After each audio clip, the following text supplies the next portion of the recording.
ఈరోజు ఉదయం 10 గంటల నుంచి సచివాలయం 9వ బ్లాక్లో కలెక్టర్ల సదస్సు జరుగుతుంది. ఈ కార్యక్రమానికి ముఖ్యమంత్రి చంద్రబాబు నాయుడు అలానే డిప్యూటీ సీఎం పవన్ కళ్యాణ్తో పాటుగా పలువురు మంత్రులు హాజరవటం జరిగింది. ఈ సందర్భంగా పవన్ కళ్యాణ్ మాట్లాడుతూ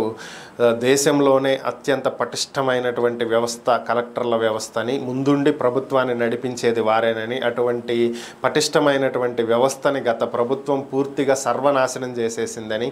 కలెక్టర్లను వారి గుప్పెట్లో పెట్టుకుని నడిపించే విధంగా వారికి ఏ విలువ లేనటువంటి విధంగా తయారు చేశారని, కాబట్టి గత ప్రభుత్వంలో ఫలితాలు ఏ విధంగా ఉన్నాయో అందరం చూసామని, అయితే ప్రస్తుతం ఉన్నటువంటి ప్రభుత్వం అలాంటిది కాదని, ప్రజలు తమ మీద పెట్టుకున్నటువంటి నమ్మకాన్ని నిజం చేయాల్సినటువంటి బాధ్యత కలెక్టర్ల మీదే ఉందని, ప్రజలతో నేరుగా ఇంటరాక్ట్ అయ్యేది కానీ, దేన్నైనా అమలు చేసేది కానీ, ప్రభుత్వాన్ని నడిపించేది కానీ కలెక్టర్లే అయినటువంటి నేపథ్యంలో